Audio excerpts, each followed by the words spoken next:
बहुत पुरानी बात है। वेदपुर नाम का एक गांव था जिसमें गंगाराम नाम का एक व्यक्ति रहता था। गंगाराम को लगता था कि वह ना तो खुश था और ना ही सुखी, क्योंकि गंगाराम को लगता था कि वह राजा के यहाँ चाकरी करके कमाता तो ठीक ठाक है, लेकिन कुछ बचा नहीं पाता। इसलिए वह अवसाद में रहने लगा और अपने जीवन को कोसने भी लगा कि क्या फ़ायदा है ऐसे काम का और ऐसी ज़िंदगी का।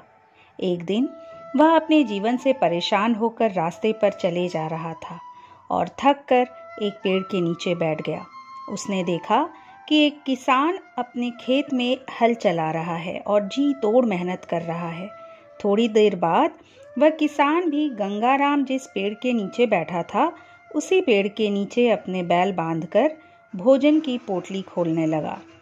किसान ने भोजन पोटली से निकाला और वहीं पेड़ के नीचे बैठे गंगाराम से पूछा कि भाई, आप थके हुए लग रहे हो, भोजन का समय हो गया है, आप चाहो तो मेरे भोजन में से कुछ भोजन खा सकते हो।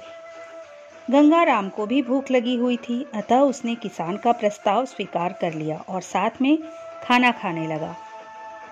दोनों के बीच फिर बातें होने लगी। दोनों एक दूसरे के बारे में पूछने और जानने लगे।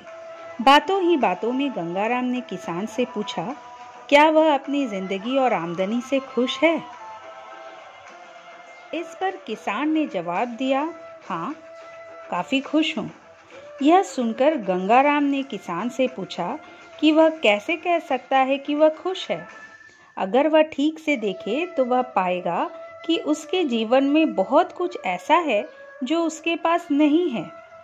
यह सुन किसान ने कहा, सच में मैं अपनी जिंदगी और आमदनी से खुश हूँ, क्योंकि मैं 4 आना रोज कमाता हूँ, जिसमें से मैं 1 आना कुएं में डालता हूँ, दूसरे से कर्ज चुकाता हूँ, तीसरा उधार में देता हूँ और चौथा मिट्टी में गाड़ देता हूँ। यह सुन गंगाराम का दिमाग चकरा गया कि यह किसान क्या कह रहा है, कुएं में, मिट्टी में। यह सुन गंगाराम किसान से बोला कि आप कहना क्या चाहते हो? वह कुछ ठीक से समझ नहीं पा रहा है, कृपया ठीक से अपनी बात स्पष्ट करें।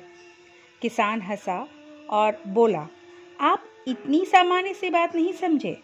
गंगाराम ने नहीं में सिर हिलाया। किसान ने कहा, वह 1 आना कुएं में डालता है, अर्थात वह 1 आना अपने परिवार के भरण पोषण में खर्च करता है, दूसरे से कर्ज चुकाता है, मतलब कि अपने माँ पिता की सेवा में खर्च करता है, तीसरा उधार में देता है, अर्थात बच्चों की शिक्षा दीक्षा में खर्च करता है, और चौथा मिट्टी में गाड़ देता है। का मतलब है कि वह चौथे आने को बचा कर रखता है ताकि किसी भी प्रकार की विपत्ति में वह बचत वाला पैसा उसके काम आए।